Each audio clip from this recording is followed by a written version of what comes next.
Every entrepreneur starts with a dream. It may begin with a small idea, a simple skill, or a problem they want to solve. At first, the business feels personal because it depends on the founder for almost everything. You wake up early to open the shop, answer calls, handle customers, manage workers, and close late at night. This is how many successful businesses begin. But if your business cannot survive without you, then you have not built an organization. You have only built a job for yourself. The true mark of success is not how much money you can make while working every day. The real test is whether your business can continue growing even when you are not there. Can it make money without your daily supervision? Can your workers solve problems without calling you every hour? Can customers trust the company itself and not only trust you? These are the questions that separate a small business from a real organization. Many business owners in Kenya never cross this line. They remain trapped inside their businesses for years. They become the cashier, the manager, the marketer, and the problem solver. This keeps the business small. Growth becomes slow because one person has limits. There are only so many hours in a day. There is only so much energy in one body. If your business depends only on your strength,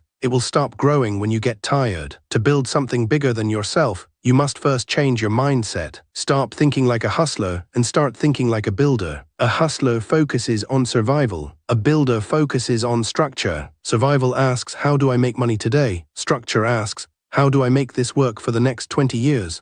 This shift is powerful because it changes every decision you make. The first thing you need is a vision. A strong organization is built on a vision bigger than money. Money is important, but it is not enough to keep people committed for a long time. If your company only exists to make money, people will leave when they find better opportunities. But if your company stands for something meaningful, people stay longer and work harder. Imagine you start a farming business. Instead of saying, I want to sell vegetables and make profit, say, I want to improve food security in Kenya and provide healthy food at affordable prices.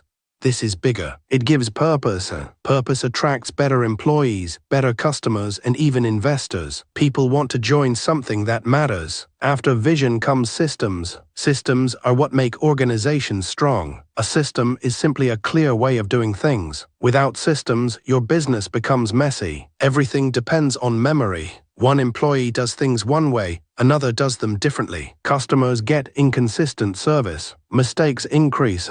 Growth becomes painful. For example, if you run a clothing business in Nairobi, you need systems for stock management, customer service, deliveries, and payments. If a customer places an order, what happens next? Who confirms it?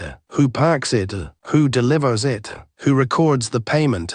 These steps should be written down clearly. Think of systems like recipes. If you want to cook ugali, you follow steps. The same applies in business. If your staff can follow clear steps, they can produce the same quality every time. This consistency builds trust. Customers love predictability. Another important part of building an organization is leadership. Many founders hire workers but fail to build leaders. Workers wait for instructions. Leaders think and act. Workers ask, what should I do? Leaders ask, what problem should I solve? If you want your company to grow, you must train leaders inside your business. This means giving people responsibility. Let your sales manager own sales targets. Let your operations manager handle logistics. Let your accountant manage finances. Trust them, guide them, correct them when needed, but allow them to carry weight. At first, this will feel uncomfortable. Many founders fear losing control, but holding everything yourself is dangerous. It creates bottlenecks. If every decision must pass through you, growth becomes slow. A company that depends on one person is fragile. Money management is another major pillar. A growing business without financial discipline is like a car moving fast without brakes. It may look successful, but it can crash any time. Many businesses in Kenya fail not because they lack customers, but because they misuse money. Separate your personal money from business money. This sounds simple, but it is one of the biggest mistakes entrepreneurs make. If your business makes 100,000 Kenyan shillings, that does not mean you can spend all of it. Some of it belongs to stock, some belongs to salaries, some belongs to rent, some belongs to taxes. A healthy business should always have reserves. For a small business, having at least 200,000 Kenyan shillings saved can protect you from sudden problems. For bigger businesses, this may need to be 1 million Kenyan shillings or more. Emergencies happen. machines break, customers delay payments, markets change, cash reserves give you breathing space. As your business grows, legal structure becomes important. Many people ignore this because it feels expensive or complicated. But formalizing your business protects you. Register your company, create contracts, protect your brand, keep proper records, understand taxes. Imagine building a company worth 50 million Kenyan shillings, only to lose it because of a legal dispute. This happens often. Informal businesses may survive for a while, but serious organizations need legal strength. Governance also matters. Governance means having rules, accountability, and decision-making structures. It may sound like something only large corporations need, but even small businesses benefit from it. A simple advisory board can help. This could be 3 trusted people who challenge your ideas, review your plans, and help you avoid blind spots. No one builds something great alone. Every successful organization has wise voices around it. Culture is another hidden force in organizations. Culture is the behavior people repeat every day. It is how your team treats customers. It is how they solve problems. It is how they behave when you are not watching. If you tolerate lateness, lateness becomes culture. If you reward honesty, honesty becomes culture. If you encourage innovation, innovation becomes culture. Culture grows whether you build it or not. So it is better to build it intentionally. Decide what your company stands for. Maybe it is speed, excellence, honesty, or ownership. Teach these values clearly. Reward them. Protect them. Technology can also help you grow faster. In the past, managing a business required many manual processes. Today, software can make things easier. You can track sales, manage inventory, pay workers, and communicate with customers more efficiently. For example, instead of using notebooks to track stock, use digital tools. Instead of keeping customer contacts in your head, use customer management software. These tools save time and reduce mistakes. Artificial intelligence is also becoming important. Today, businesses use artificial intelligence for customer support, data analysis, and marketing. A smart entrepreneur should not ignore this. Learning how to use these tools can increase efficiency and lower costs. But technology alone is not enough. If your foundation is weak, technology will only make the confusion faster. Measurement is another key part of growth. If you do not measure your business, you are guessing. Guessing is dangerous. Track your income every month. Track your expenses.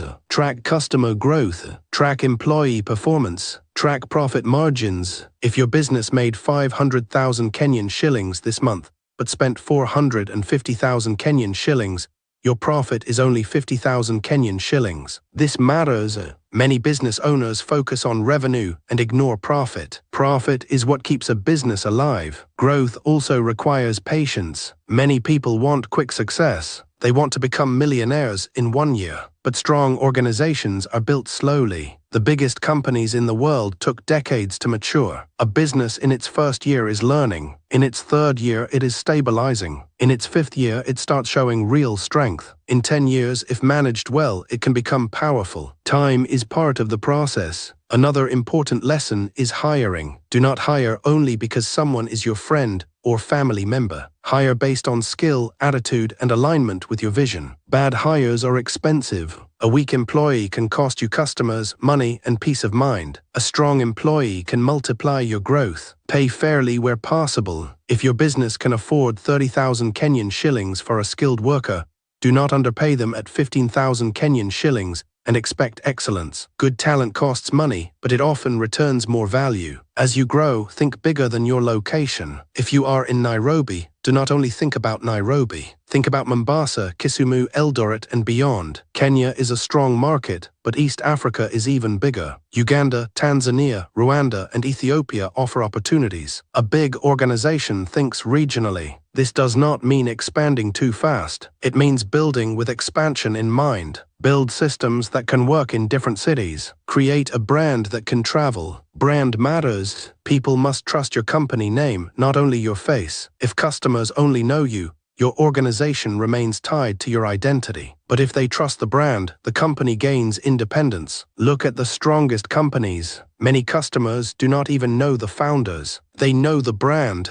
That is the goal. The journey of building an organization bigger than yourself is not easy. It demands discipline, humility, patience, and sacrifice. You must be willing to let go of control. You must be willing to teach others. You must be willing to think long-term. But the reward is powerful. Imagine a company that continues making money while you sleep. Imagine a company that runs smoothly while you travel. Imagine a company that can employ hundreds of people and impact thousands of lives. Imagine building something your children can inherit or something investors can buy for millions. That is the power of building beyond yourself. Your goal should never be to become the most important person in your business. Your goal should be to build a business where your absence does not create panic. That is true freedom. That is true leadership. And that is how great organizations are built.